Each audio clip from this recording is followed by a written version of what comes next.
All right. What happens to the real estate market when all the boomers die? Uh-oh. It doesn't mean anything to be working class or middle class anymore. The only thing that matters is if you own a home or if you don't. Yeah. The home you live I am not a homeowner enjoyer. in now statistically makes more money than you do. And Oh, the yeah. last hope that a lot of young people have to catch up is getting a house gifted to them by a relative. Yeah. Which begs the question, what happens to the real estate market when all the boomers die? Well, it's not like the real estate goes anywhere. Land is land. I mean, unless you're like counting on like the sea levels rising and falling and you live on like some coastal state, like this is relative to the, what do you call it? The United States. Well, at least like everywhere in physics and geography in the world, you know, if you live on the coast of somewhere, the stuff is going to rise and fall. The ocean's going to rise and fall. Well, then, yeah, in that sense, land can just disappear. But at least for the most part, the land should be not really going anywhere. It's simply just you hand a piece of paper to the next person who you said was going to get it whenever you died. Anyone looking to buy a home right now is facing a double challenge amid the Federal Reserve's efforts to slow inflation. But even in places where houses are usually expensive, they seem even more expensive. Housing is becoming a luxury that the majority of first-time homebuyers Dang. cannot afford. There's an That's what old it seems. saying that the best time to start investing was 30 years ago. Yeah. The second best time is right now. But that Really? conventional wisdom I mean, if you can, great, but that ain't me. might not hold up in today's market. Buying a home at the right time could set you and your family up for financial security for the rest of your life. The only thing Potentially. is, the right time was when you were still in school, and if you try and buy a home now, you will be taking on record high interest rates, record high prices, and record low availability all at the same time. People sell homes for two reasons: because they want to and because they have to. Yeah. Nobody who already has a home wants to sell it because most Americans have been able to lock in record low interest rates. If they sell their house and buy another one, they will get a new mortgage at interest rates which will triple their payments on a home of the same value. I mean, and that's kind of crazy to think that that's how that works. Like, most people don't, I would say most people don't buy a home and just buy it outright. So then they have to go into finance mode, and it's like, you're gonna sit and you're gonna live in the same home. I mean, what was it back then? You could, whenever you would buy a home, it would probably be about like anywhere from like, let me see, 4 to 7 years of like a yearly salary would be like the price of a home back then. It's somewhere in that range. But now it's like, what's like the average income of America now? What, like 30, 40, 50K ish? And then how much is a home, like an average home? I don't know, a couple 100,000.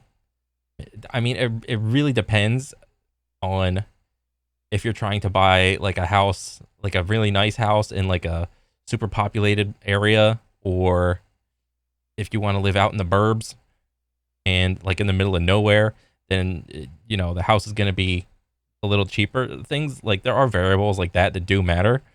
But and you know, again, it depends on just a ton of things, man. According to data from the National Association of Realtors, 87% of new home purchases are made using a mortgage. And the average down payment of a first home buyer is only 7%.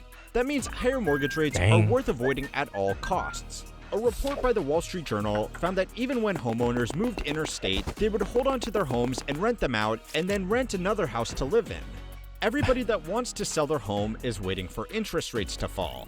Everybody who wants to buy a home is also waiting for interest rates to fall. And everybody who is stuck renting is being forced to compete with people who already own a home but don't want to sell it because they have locked in a sweet interest rate. The players in the real estate market are stuck in a Mexican standoff, but the renters are stuck fighting with a banana. The only hope for people who just want to buy a home is to get it off someone who needs to sell. According to another report published by the National Association of Realtors, the average home seller in America was 60 years old. Oh my God. 60 years old? You're trying to buy a house from 60 years ago? I mean, there's no shot. I mean, you know, when this guy bought the home, let's just say, he was like, what, 30-ish? 30 or 40? So how old is that house? What, 20 to 30 years old? Like a 20 or 30 year old home is like, I don't know. You'd have to go through like I don't know. It's like, what do the pipes look like? What's the electrical look like? What's the walls look like? What's the foundation look like? What's the roof look like? All of these things you take into account, like how well did he take care of the home? You know, the property, everything else. It's like, it's kind of like buying a used car. Like it's really a coin flip whether or not there's like some shit wrong with the new car, how many miles it has on it. I mean, at least with a home, you know, it's like, when was it built? This year? Okay, then it's not like a home has mileage, like a car has miles on it. Like you can have a car that has been just like on the road for like 200,000 miles, and you can't lie about that. But with a home, it's just from the day it's built, it's only going to depreciate. At that age, one of the reasons people need to sell their home is because they are dead. But if you are holding out hope that the biggest home-owning generation in America downsizing will make it easier for people trying to buy their first home, I am here to do what I do best and crush your dreams with facts and figures. There are 3 reasons why older generations permanently exiting the above-ground real estate market isn't going to make it easier to buy a house. Why did he say above ground real estate market? Isn't that kind of implied when you just say real estate market? Or is there some sort of a cult that are building houses like underground? Is that where the video's going to go? They can take it with them when they are gone. The inequality between homeowners and renters is even worse in old age. According to data from LendingTree, 8 out of 10 Americans aged over 65 own their own home, and only 19% of those still have a mortgage. The fastest growing reason why they are selling their homes is not because they are dying. It's because they need money to pay for retirement living. A report by the Washington Post found that the annual cost of nursing homes has gone from a median of $65,000 a year in 2004 to $108,000 a year in 2020 when the article was published. Conditions in nursing homes have also been getting worse, as it's one of the fastest growing asset classes for private equity companies like Blackstone and Bain looking to get higher returns on real estate. Oh, dang. In 2017, Blackstone closed a $745 million deal with the real estate investment trust Welltower to buy its portfolio of 3,400 aged care units.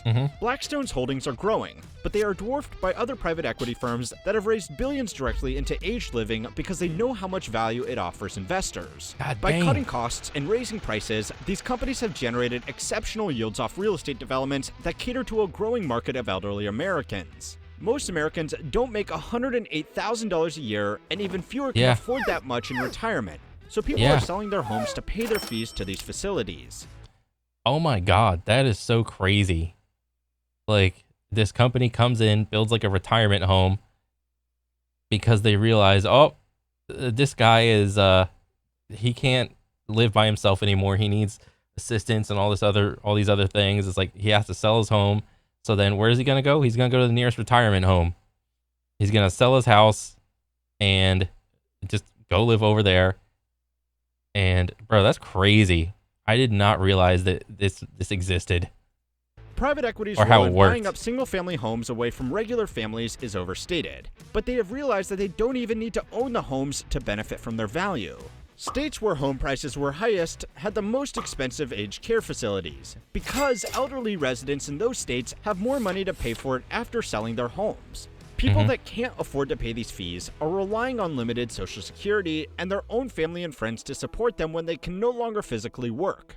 According to federal data and a 2020 Brookings study, slightly more than 10% of American adults provide some type of care to another adult. Yeah. Usually, it is an adult children caring for their parents. In an interview with the Washington Post, Jan Muchler, a director of the Gerontology Institute at the University of Massachusetts, said that when an adult child takes on those roles, a lot of times they have to give something else up.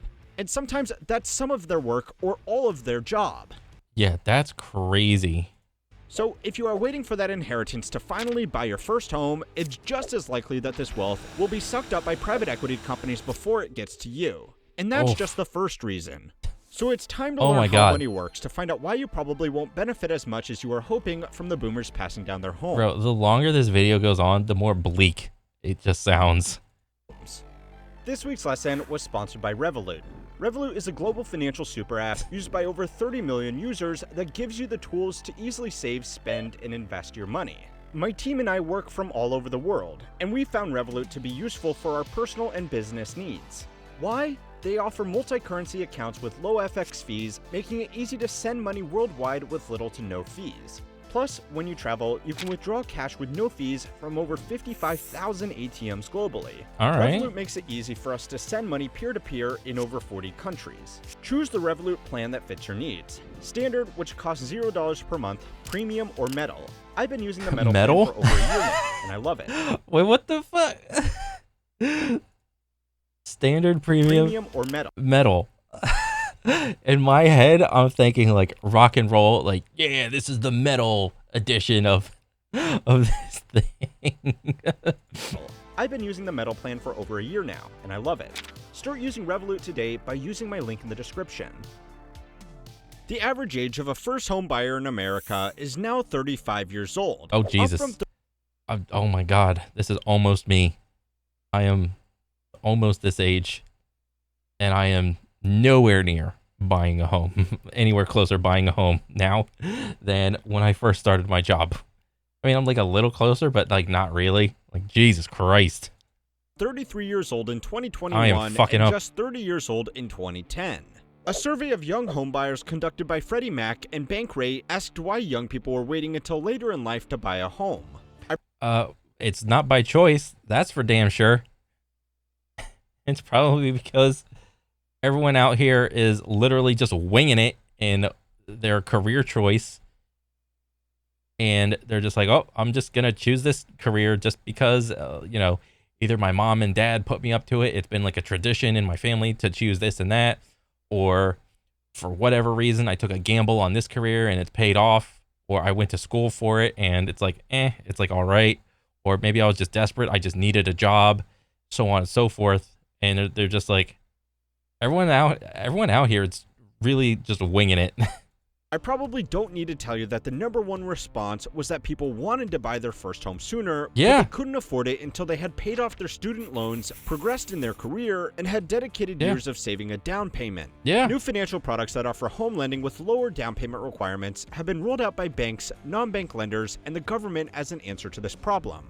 The average down payment of 7% means that some first-time homebuyers are contributing significantly less to their first purchase by using products like the Federal Housing Administration loan insurance, which allows first-time buyers to put down as little as 3% of the purchase price plus closing costs. Oh, dang. Companies like Zillow are taking this a step further, with plans to roll out 1% down payment financing to eligible homebuyers nationwide. If you are someone who wants to buy their first home, these offers may look like they are there to help you out, but they are actually just making the problem even worse. Oh wait, why? The why? only people these lending products are really helping out are the people who already own multiple properties, which according to Redfin, are mostly baby boomers who own $18 trillion worth of real estate. Jesus. According to the disclosures of these loan products, most offers have a limit on the total loan size that can be taken out.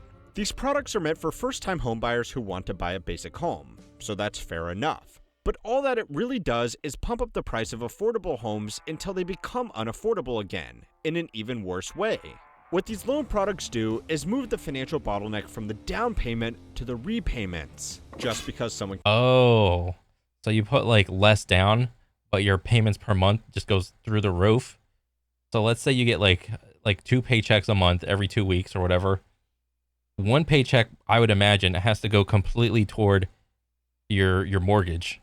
If you're doing like that 1 to 3% down payment type of deal, and it's just like non-negotiable Like this is it. It is what it is. Either you buy with us or you don't. That's crazy.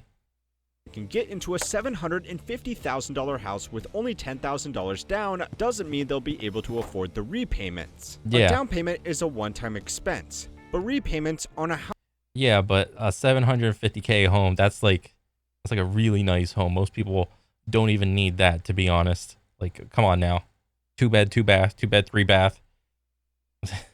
House that is more expensive than it should be because of a loan product like this have to be paid every month for the next 30 years. The only real winners are the people that purchased these homes when they were a quarter of their current value and can now sell them to buyers with risky financing. And that's the second reason why boomers retiring from life isn't going to make it easier for you to find a home. It was never a matter of age. According to the U.S. Census Bureau estimates from 2016, the number of families with children who own their own home decreased by 3.6 million in the 10 years prior to the survey. Families with children were preferring to rent, either because of the flexibility offered or because they could not afford to buy their own home. Families that own their own home also have fewer children on average, and the overall national home ownership rate has decreased by 3.4%. However, is that like a really big number though? Like minus 3.4%? Is that like really big? a small number of families that own multiple pieces of real estate as rental properties or holiday homes is growing. According to the 2022 Federal Reserve Survey of Consumer Finances, only 6% of Americans own property that they inherited, and only 3% live in a property that was passed down to them. Okay, I mean, I would imagine this number is gonna like only go up as time goes on, though. The other homes are being kept by a small handful of children from wealthy families as investment properties, often in addition to the homes that they already own themselves. Oh, so dang. if you think you just need to wait out the boomers to finally afford a home, unfortunately, the statistics say that their estates are only going to become more concentrated in the hands of fewer people. Their age doesn't matter.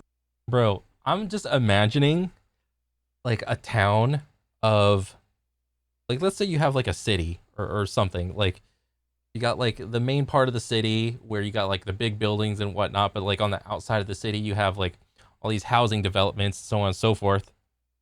So let's say there's like on one side, there's like a bunch of like brand new houses ready to be bought, so on and so forth. But on the other side, there's like a bunch of older homes that, you know, people are just living in. But within like this side, it's like there's going to be like a ton of people living in it, like a massive family living in like a 2-bed, 3-bath type of deal. But over here, like the people that owned like all of these homes, like on the left side, it's like they're just sitting around wondering why no one is buying the really expensive homes. And they're just going to keep building and building and building. And it's like, yeah, this is just going to happen. It's going to keep happening. I don't know. That's like some weird dystopian future that just I imagine is going to happen. But their wealth does. An article by Bloomberg surveyed people with adult children and found that a majority of respondents reported draining their own retirement savings to support their children who are struggling to afford a home to live in. Oh, dang. Some families are going to leave multiple homes to a few children. Some families are going to make big sacrifices to help their children. Some families don't have enough to help at all, and some families are going to need support from their children. Yeah. If you are not a part of the first two groups, then you are going to be even further behind when assets are passed down from older generations. Oh my God, I'm just gonna be left in the dust. And that's the third reason why you shouldn't hold out hope for a flood of new houses hitting the market when all the boomers die. They aren't leaving houses for you. A 2017 census report. There's just like a bunch of new cars being left in like the parking lot of like a dealership that no one is buying. But over the course of time, that like, let's say that 2024 brand new car just got made and is going to sit on that lot for years and years and years. And no one's going to buy it because they don't got the money to buy it. I don't know. That's kind of crazy to think about. Found that a third of counties in America were experiencing more deaths than births. States like Florida have a lot of old wealthy retirees that have displaced normal families in certain communities. The homes that are being left in these areas don't have the amenities that first home buyers want. like access to job opportunities or good school districts, because retirees pick places to live to avoid these things. If the people who inherit these properties don't want to live in a community full of retirees, they can either sell the property or rent it out. If they sell the property, it will add supply to the housing market, but it won't be in an area where a first homebuyer wants to purchase. According to the State of Housing published by Harvard University, institutional investors have seen this gap and are targeting affordable homes, especially in the Sun Belt, because they offer a good risk-adjusted return on investment. Wait, investors are most likely to purchase lower cost homes, specifically pronounced in the Sun Belt markets, so down here. So new homeowners have to go to the south.